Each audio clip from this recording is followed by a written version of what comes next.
Good morning, I'm Gabrielle Thomas alongside meteorologist Mary Ellen Pan.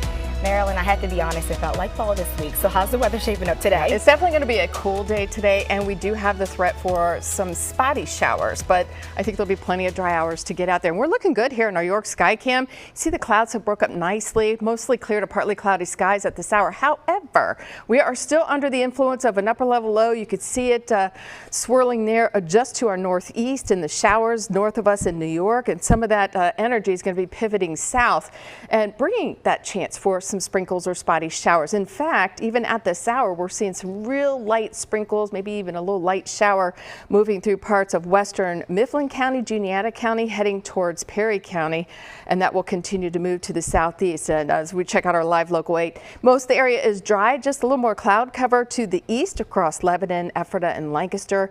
We will see the clouds building in and that threat for some spotty showers increasing through later this morning into the afternoon. Right now, we're in the low 50s, upper 40s though in Ephrata, Lancaster, and Elizabethtown. We have 52 in Carlisle, 49 in Chambersburg, so a bit cooler than average. Now the breeze is going to pick up this morning, and we can expect those winds out of the west-northwest 10 to 20 miles per hour. You'll notice temperatures there staying well below average, highs only topping out at 64 degrees. I'll talk about the rest of the holiday weekend forecast in a little bit. Mary Ellen, thank you.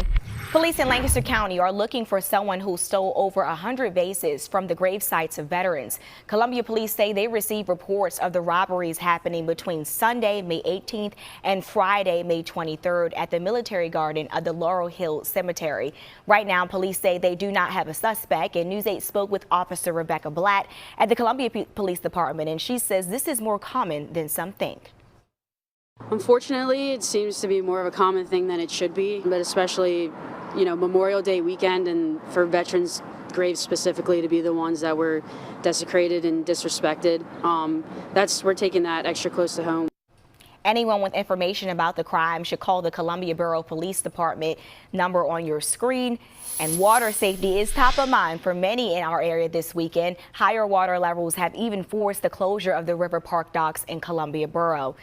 Community leaders are urging the public to be very careful if you're planning to head out on the water. News 8 went along with the Conestoga River Club to see how water levels are changing the conditions there because of all the recent rain that we've had. Now, organizers say that the most traveled portions are filled with debris, and there are a lot of hanging trees and branches that could hit someone, which isn't normally a problem when the water levels are lower.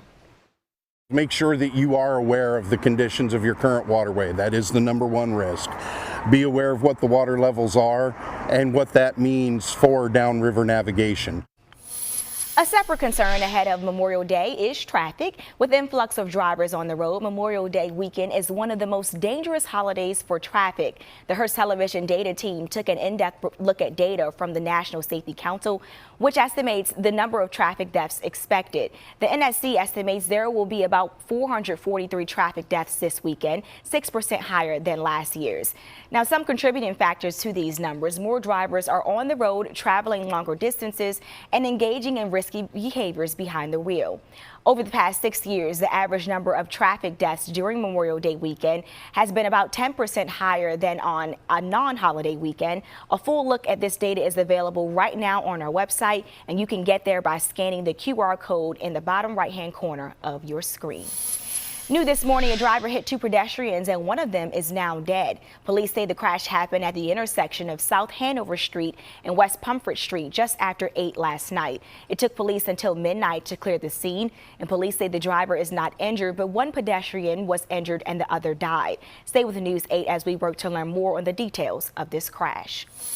A Lancaster County man charged with raping and sexually abusing a young girl for years waived his preliminary hearing. 43-year-old Kashif Fuller of New Holland is facing 25 charges of rape, statutory sexual assault, and involuntary deviate sexual intercourse with a person less than 16 years of age. Investigators say the victim told them the abuse started when she was 9 years old at his previous home in Pottstown, Montgomery County, and continued until she was 15 years old in New Holland.